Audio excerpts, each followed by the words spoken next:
नजात हमारे बुजुर्गों ने इसलिए ली थी कि इस्लामी अक़दार को हम अपनी मर्जी से पाकिस्तान में पूरा करेंगे। वो तमाम अक़दार यहाँ पर बुला दी गई। वो कायद आज़म मोहम्मद अली जिन्ना रहमतुल्लाह अलैह ने जब इस मुल्क पाकिस्तान, जब पाकिस्तान ये सरजमीन खुदादाद हासिल हुई, तो उस वक्त देखिए इंतखाब कायद आज़म का क्या था कि कराची में झंडा लहराने के लिए हज़रत अल्लामा शब्बीर अहमद उस्मानी रहमतुल्लाह अलैह का इंतखाब किया। तफसीर उस्मानी वाले मुसन्निफ हज़रत उस्मानी रहमतुल्लाह अलैह का उलमा को आगे रखा, क्योंकि कायद आज़म की सोच ये थी कि इस मुल्क को लिया है तो यहाँ पर निज़ाम भी शेखैन का लाऊं। किसी ने कायद आज़म से कहा कि आप शेखैन का निज़ाम क्यों चाहते हो? शेखैन यानी हज़रत अबू बकर सिद्दीक़ और उमर फ़ारूक रज़ी अल्लाह तआला अन्हु का। तो कायद आज़म मोहम्मद अली जिन्ना कहने लगे कि अगर शेखैन का निज़ाम इस्लामी इस्लाम से निकाल दिया जाए तो बताओ फिर इस्लामी निज़ाम कौन सा है? कि मेरी ये ख्वाहिश है कि इस मुल्क खुदादाद को जो लिया है यहाँ पर निज़ाम शेखैन का लाया जाएगा, जनाब अबू बकर सिद्दीक़ रज़ी अल्लाह तआला अन्हु का, फारूक आज़म रज़ी अल्लाह तआला अन्हु का। तो अल्लामा उस्मानी रहमतुल्लाह अलैह को कहा कि आप कराची में ये पाकिस्तान का झंडा लहराइए। वो कराची में पाकिस्तान का झंडा उन्होंने लहराया। फिर दूसरा इंतखाब था मशरकी पाकिस्तान में पाकिस्तान का झंडा कौन लहराए, तो वहाँ हज़रत थानवी रहमतुल्लाह अलैह के भांजे अल्लामा ज़फ़र अहमद उस्मानी रहमतुल्लाह अलैह को कहा कि झंडा आप लहराइए। कि आज भी आपका लाहौर में जाकर पाकिस्तान का वो जो अदारा है वहाँ पर ये पुरानी तारीख जो पाकिस्तान की ये आज़ादी की सारी लिखी पड़ी है, वहाँ पर जाकर देख लीजिए। उसके मकासिद में मौजूद है कि ये मुल्क खुदादाद इसलिए रह रहे हैं, ये एक आज़ाद इस्लामी फलाह की रियासत बनेगी कि यहाँ पर इस्लामी कवानीन को रायज किया जाएगा। लेकिन बदकिस्मती हमारी 70 साल से ये है कि जिस निज़ाम के लिए ये मुल्क लिया गया था वो निज़ाम इस मुल्क में कायम नहीं किया गया।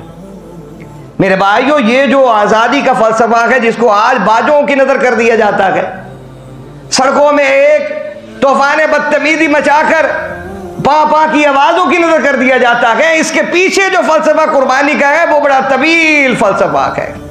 वो आगरा से लेकर लाहौर तक जितनी ट्रेनें पहुंची हैं, उन ट्रेनों के अंदर इंसानी वजूदों में जहां पर जाने थी तो मैयतें भी साथ आई हैं, कई गले कटे हुए साथ आए हैं, मासूम बच्चे ज़िबा हुए साथ आए हैं। किस वजह से? कि ला इलाहा इल्लल्लाहु मुहम्मदुर रसूलुल्लाह सल्लल्लाहु अलैहि वसल्लम की बुनियाद पर यह मुल्क लिया जा रहा है। ये बात हकीकत पर मबनी है मेरे भाइयों। ये जो लोग कुर्बानी देने के लिए तैयार हो गए थे, कैसे हुए थे? इसकी बुनियादी वजह यह थी कि उन्हें मालूम था कि नारा एक ही लग रहा है और वो नारा यह है कि ला इलाहा इल्लल्लाहु मुहम्मदुर रसूलुल्लाह, कि इस कलमे की बुनियाद पर यह मुल्क लिया जा रहा है। लिहाजा फिर वो लोग कुर्बानी देने के लिए पीछे नहीं हटे बल्कि कुर्बान होते चलेंगे। तो लिहाजा मेरे भाइयों, हमने शुक्रिया अदा करना है रब्बुल आलमीन का कि इलाहुल आलमीन आज़ाद इस्लामी रियासत में हम सांस ले रखे हैं।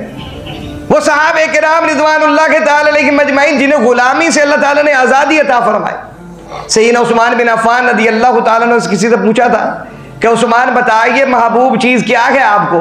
तो फरमाते मुझे सबसे ज़्यादा महबूब ये है कि मैं लोगों को गुलामी से आज़ाद करवाऊँ और उस पर अपना माल खर्च करूँ, गुलामी से आज़ाद करवाऊँ लोगों को। फिर फरमाते हैं खुद ही हर जुमअतुल मुबारक को एक गुलाम आज़ाद किया करते थे। जिस जुमे भूल जाते थे गुलाम आज़ाद नहीं करते थे तो अगला जुमा आता तो फिर 2 गुलाम आज़ाद किया करते थे उस्मान बिन अफ़्फ़ान। फरमाते थे कि गुलामी से बढ़कर और कोई जिल्लत और रुसवाई दुनिया में बंदे के लिए नहीं है कि वो अपनी आज़ादी से न खा सकता है न पी सकता है, अपनी आज़ादी से न अमाल पर अमल कर सकता है। लिहाजा गुलाम बंदे के उस्मान बिन अफ़्फ़ान फरमाया करते थे कोई जिंदगी दुनिया में नहीं है। इसलिए मैं हर जुमअतुल मुबारक फरमाते थे मैं गुलामों को आज़ाद करवाता। मेरे भाई को रब्बुल आलमीन ने हमें ये मुल्क पाकिस्तान जो 27 रमज़ान मुबारक को आज़ाद हुआ, एक बड़ी बाबरकत रात ताक रात में आज़ाद हुआ, हम इस पर अल्लाह का शुक्र अदा करते हुए ये दुआ ज़रूर करें कि इलाहुल आलमीन हमारे बुजुर्गों ने जिस लिए कुर्बानी थी या अल्लाह उनके मकासद को इस मुल्क में इलाहुल आलमीन नाफिज भी फरमा दे। कि जिन मकासद के लिए वो काफिले लुटे हुए, जिन मकासद के लिए वो लोग जो जवानियाँ कुर्बान कर गए, जिन मकासद के लिए जो बच्चे मासूम शहीद कर दिए गए, इलाहुल आलमीन उन मकासद का नफाज भी इस मुल्क पाकिस्तान में कर दे। अगर हम अल्लाह का शुक्रिया अदा नहीं करेंगे तो फिर इलाहुल आलमीन का वादा पक्का है। अल्लाह भी फरमाते हैं लअज़ीदन्नकुम, मैं अल्लाह फरमाते हैं वला इन कफरतुम इन अज़ाबी लशदीद, कि तुम मेरी नेमत पर नाशुक्री करके देखो फिर मेरा अज़ाब बड़ा सख्त है, मेरा अज़ाब बड़ा सख्त है।